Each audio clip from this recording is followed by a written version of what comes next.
Good morning and welcome to another segment of My Tea for the Week. Oh, it's your girl Valerie Locust, and today we're talking about relationships. Honey, go on and grab that tea and meet me at the table because you know I got something to say.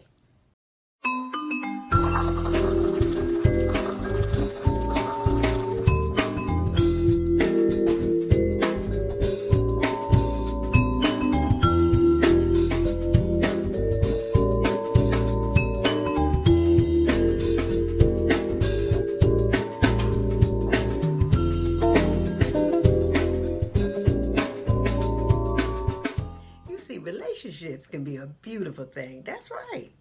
When everybody is playing by the same rules. I don't care if it's a lifelong relationship or it can be one that's actually short lived. But if we know the dynamics within that relationship, it will help us with our roles, our responsibilities, and our boundaries. Yeah. See, we have to go into these relationships understanding that each and every last one of them will be different from the next. It could be husband and wife relationship. That relationship will be different between a mother and a child. That relationship will be different between two business partners. And then that relationship will be different between two best friends. So, yeah, we got to know going into these different relationships that we cannot treat them all the same because they're all different. See, when my girls were young, we'll say between the ages of what, 5 and 8 or 9, I had full control of that relationship. That's right. I tied their shoes, I combed their hair, I picked out their clothes, told them what they were going to eat or couldn't eat. All of those responsibilities fell on me. Okay? But when they became teenagers, the dynamics of the relationship between me and my daughters changed. How so? I was no longer combing their hair. I was no longer picking out their clothes, telling them what they were going to eat for the most part. They were working. They had little jobs. Um, People talking to them, asking questions. They were the ones answering questions. Why? Because at that point in their lives, as being teenagers, they had some sense of what they wanted to do, what they did not want to do, and I had to be flexible enough, to some respect, to allow them to be teenagers. When they became adults, the dynamics changed again. That's right. Because now they're moms and they have kids. I couldn't go in there running their household. I couldn't tell them how to discipline their children, although I wanted to save them. No, I couldn't go in there telling them what their kids could or could not eat. Why? Because now we are both adults. The dynamics has changed. They have sole responsibility of their household. My boundaries is to be grandmother and to offer instructions when asked. That's right. And I'm not saying that was easy to do because as mothers, we're mothers all the time. So learning how to be flexible, learning how to be uh, engaged so you know where you are in that relationship. If we can do that, it will again help us to understand our roles, our responsibilities, and our boundaries. True story. There are two beautiful women that I absolutely love dearly. They started out as childhood friends. They went through junior high, high school, adulthood, being best friends, actually about 30 years. And they decided to go into a business venture. Now, I'm not sure if they sat down and counted up the costs. I don't know if they entered into this business venture based on their friendship. I don't know. But what I do know, initially everything was just rolling right along, just perfect. I don't think you could have asked for any better. But somewhere in the middle of there, things took a turn for the worse. Not only did it cause the business to come to a halt, but it also severed a 30-year friendship. So, what am I saying? You cannot go from one relationship into another the same way. Again, you have to know your roles, your responsibilities, and your boundaries.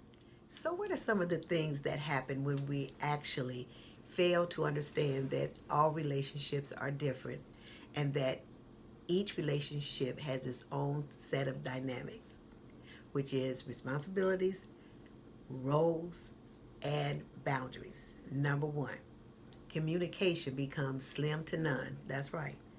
Slim because at some point in it, if we can't get on the same page, 9 times out of 10, we're going to get mad, shut down, and nothing gets done.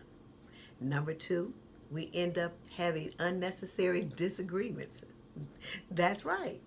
Because again, we don't understand our roles, we don't understand our responsibilities, we don't understand the dynamics have changed, and therefore, again, we cross boundaries, which always ends up most of the time in a negative outcome.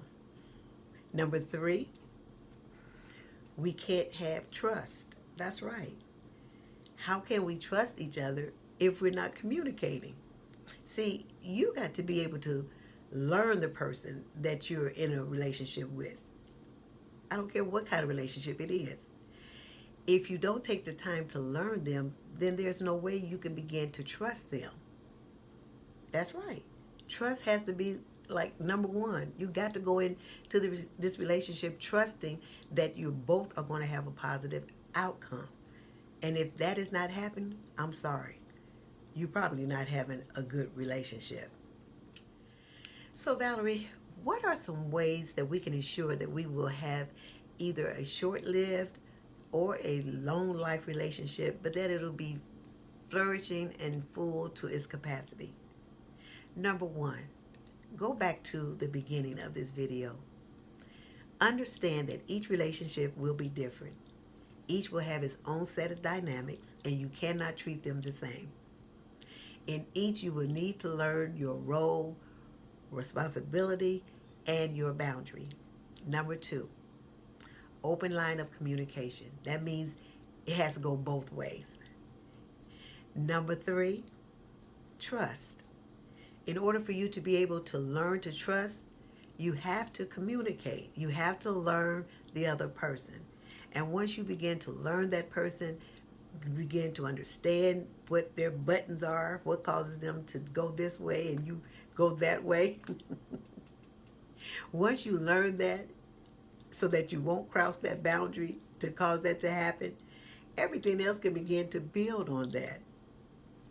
Number four, be willing to allow that person to express themselves. Yeah, don't ever assume that you know how another person feels.